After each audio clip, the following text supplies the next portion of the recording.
Welcome to the Authority File, the podcast where you'll hear conversations with academic librarians, technologists, researchers, and authors whose work is laying the foundation for higher education's future. I'm Bill Mickey, your host and the editorial director at Choice. If you're new to the Authority File, you can listen to and find previous episodes on most of the major podcast platforms, and we encourage you to sign up for our monthly newsletter, the Authority File Roundup, which keeps you updated on previous, current, and upcoming Authority File episodes. You can subscribe at choice360.org by clicking on the newsletter banner at the top of the homepage. My guest for this four-part series is Dr. Rebecca Cooney, chief editor of a new Nature journal, Nature Mental Health, set to debut in January 2023.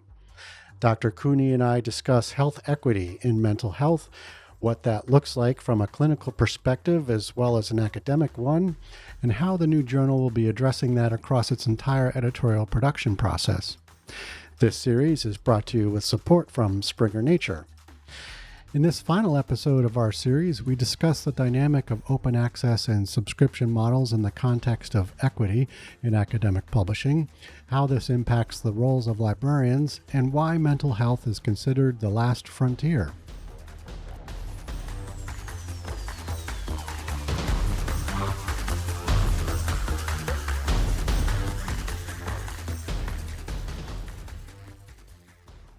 All right, so I'm curious what your perspective is on open access models versus subscription models in the context of equity in academic research and publishing. I mean, I imagine once again, having started or working on a publication that's about to launch, you're kind of able to kind of look back and or look forward actually and sort of plan ahead accordingly. So I'm curious to see what your perspective is on this. Well, looking back and looking forward, I think, well, first of all, what's really interesting about being at a nature journal as opposed to another journal is that they take a lot of pains to make sure that editors are not involved in any of sort of the open access licensing portions. So, and you can imagine the reason being that we don't want it to affect our decision making, because if that sort of affects the how things are sustainable and financially and modeling those things, they want to kind of keep us looking at content specifically. But the issue is that it's a disingenuous sometimes, or disingenuous might not be the right. It's sort of an arbitrary line drawn, because as editors, you are always fielding questions about open access and what your policies are. And so you need to know what's going on. So here we are, basically. Here we are. So and I'm not speaking for Nature, but my viewpoint is that I think author first, and from an author perspective, I would just like to make sure that authors have a range of options available to them, because not every situation, in the same way there's social determinants of health, there's open access determinants of readership too, I think, here. So how do we make sure that people can get access to the papers that they need? Sometimes the way that open access is built is just impossible to sort of surmount for a lot of researchers. And so they would much rather see something in a subscription-based journal. And, and then there are different funder mandates that roll into that depending on whom you've received funding from, that can really change what is limitedly available to you. So from my view, I really like tipping it sort of on the other hand, instead of, making this so that there's only one or two ways of doing things, is giving people flexibility about where they can publish, and so that it's really a choice of the authors and what aligns with their values. There are society publishers that are part of this conversation as well, and that are really dependent on some of the publication processes there. So I really like the idea of it being the most flexible ecosystem possible. And right now we're in one of those kind of unusual points where it is fairly flexible. There aren't so many mandates that prevent people from publishing in certain things, but But it's definitely a change that could come very soon. Right. So once again, how do you see this playing out in the librarian role? I mean, do you see the role of librarians fundamentally changing in the face of OA business models? Yeah, I think here it's kind of fun to do, sort of a thought experiment. I think that people probably do this all the time. So, in a world with only open access journals, what would the role of a librarian be?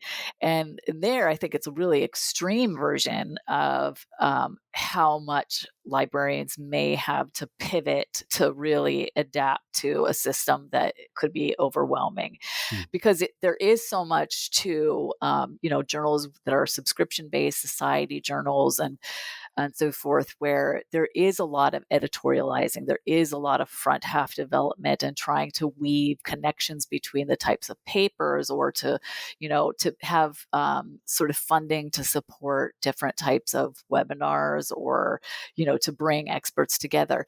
And if it is open access only, then a lot of that is at risk of disappearing. And then it really becomes about just sort of mass publication of papers, and then sort of leaves it up to other people in order to do that editorializing, to make those connections. So again, will librarians have to curate special collections around the needs of the researchers at the institution if those aren't already curated? I'm sure that there would be, publisher involvement in trying to do this, but I Yeah. think it becomes really a matter of a lot more granularity, and to have really the rapid pivot of understanding what is out there at any given time, if things merge, if they change publishers. It's also interesting too to think about, for institutions where they have sort of a, dedicated pot of money to fund open access, Mm. what's the librarian's role in helping to guide researchers to where what the best fit for publishing their research should be? So again, it's sort of reinforcing this idea of librarians as being content specific or focused experts in different domains, to say, maybe if all things being equal, if you can publish this open access here or here, which do I recommend, given the readership, or what other things are available to you? Mhm. So I think that there's a lot of change that is on the horizon, and I don't think any of us can really make a firm claim about which way things will take. But I think that the general movement is that most people acknowledge that having access and something free to read is wonderful, and we would like to have that. So Yeah. Yeah, of course. I wanted to go back a little bit to something you were saying, and correct me if I'm wrong, but it's sounding like, if in that thought experiment you were doing in terms of what it would look like in a fully open access environment, it sounds like that sort of the publisher role in terms of acting as a organizer and filter and sort of first step curator in terms of pulling together the research, might that layer might be gone, or you know I wouldn't say gone. I think that in terms of what publishers potentially would do is, try to come up with sort of cross journal themes where, mm, for example, publishing around a sustainable development goal, as opposed to sort of like these are all psychiatry or psychology journals that are focusing on this area. So there are ways that they can do that to help curate content. But in yeah, terms of how that affects researchers and usability from the researchers' end of things, it's really an open guess. I think the other interesting thing too is the extent to which AI will start being right, implemented in a lot of this, and then what does that do fundamentally for librarians? Do they have to become AI experts in order to to successfully integrate this into their Yeah. practice, it could have really major implications, I think, for librarians who are involved in doing systematic reviews and meta-analyses, because, which are increasingly like more, technologically focused. It really could push, sort of what we think of as the, usual area of expertise into a lot of different directions. Excellent. Okay.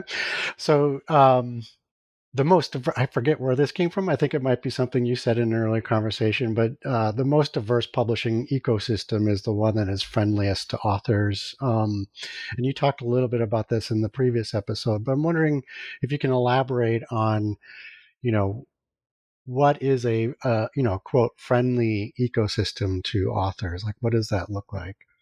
Yeah, again, I think it's choice driven, and Yeah. I think what we often don't make enough of a highlight is that, authors have incredible power in where they publish their work.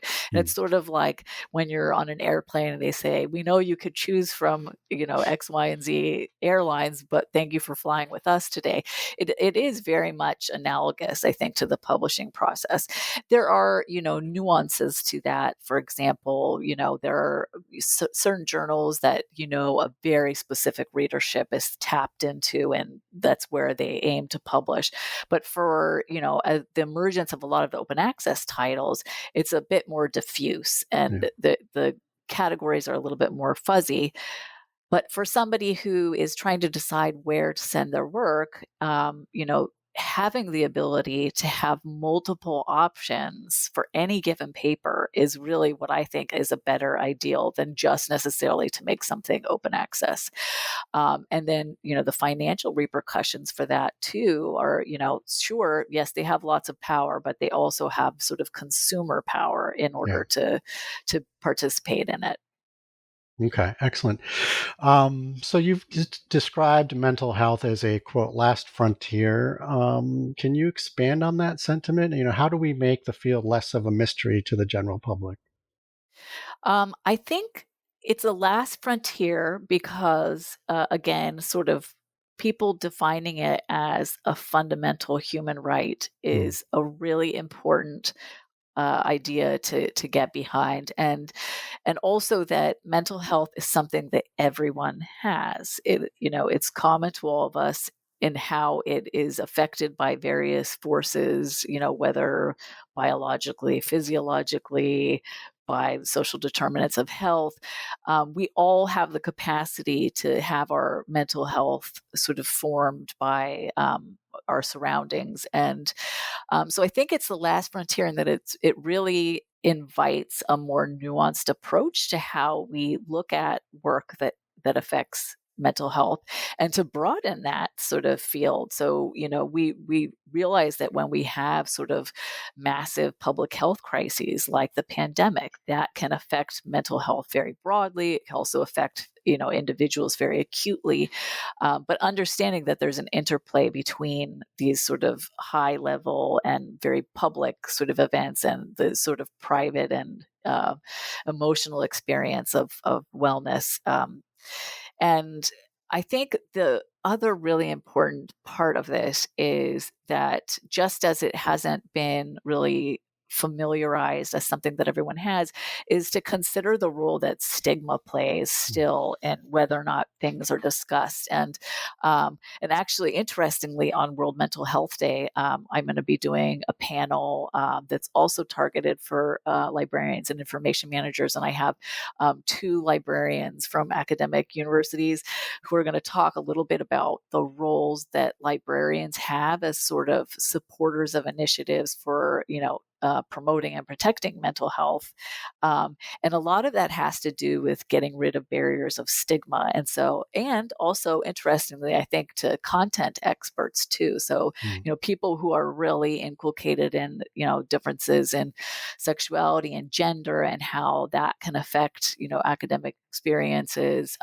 What are the sort of skill sets that we can kind of promote for researchers on the library side that can, help make make libraries more of stakeholders in sort of in protecting mental health. That domain we've talked about a lot, I think, in popular literature in terms of public libraries, but university and academic and institutional libraries all serve a very similar function, just to a different group of people. And absolutely.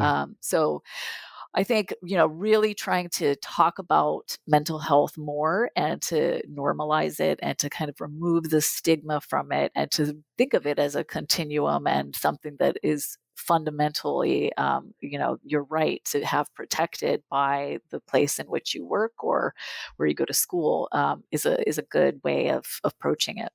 Excellent. Okay, well, Dr. Cooney, that's all the time we have. Thank you so much for joining us on the program. Thanks for having me. This was a lot of fun.